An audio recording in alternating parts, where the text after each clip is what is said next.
Have you ever been scrolling and suddenly realize, hey, I haven't seen a post from that one friend in forever? You know, the one who used to post everything? So what's up with that? That's exactly what we're going to dig into today. The whole journey from being totally plugged into social media to just being over it. I mean, it's a story we've all seen play out, right? The person who was the king or queen of your feed just goes quiet. Is it just a busy week, or is it a sign that something much bigger and way more interesting is happening inside their head? Let's get into the psychology of it. Okay, so to really get why people leave, you gotta go back to the beginning. We have to remember why we all got on these apps in the first place. Because let's be honest, it doesn't start out as a problem.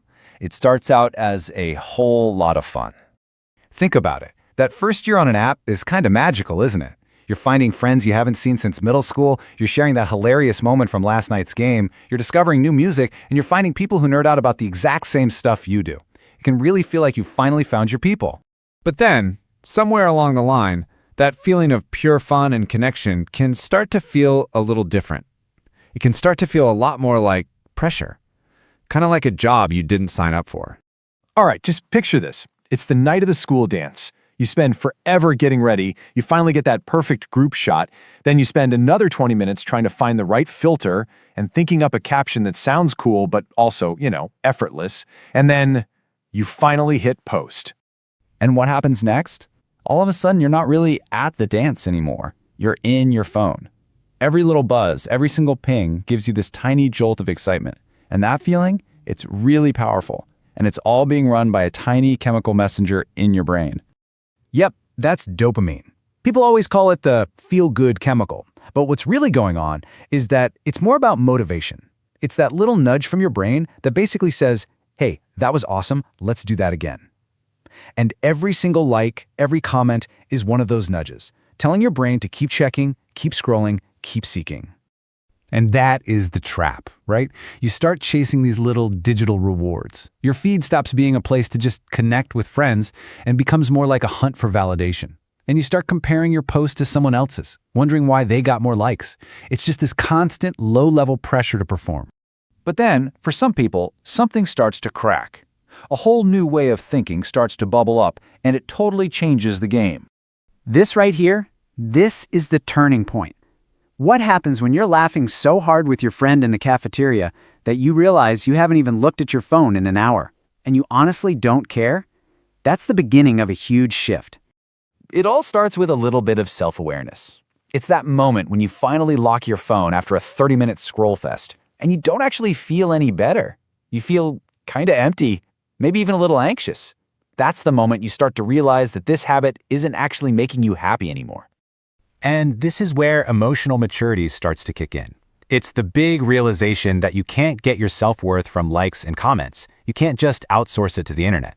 You start to want to build it yourself, from the inside out.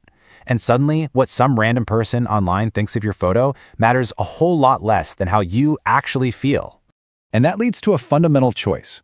What kind of fulfillment are you really after? This is where people start making a very conscious trade. Let's break this down, because it's the whole ball game. Online validation, right? It feels great for a second, but it's totally temporary. It vanishes as soon as the next post comes along.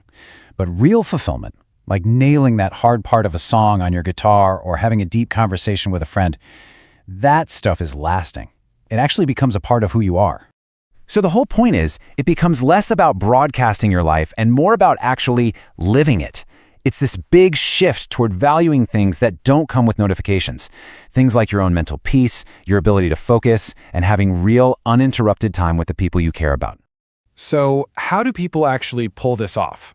It's not like they just delete every app in a fit of rage. They often use a couple of really powerful strategies to intentionally reset their relationship with all this tech. First up is the dopamine detox. And I know, it sounds super intense, but it's really just about giving your brain a break. It's like taking a day or maybe a whole weekend off from the constant flood of notifications and crazy fast videos.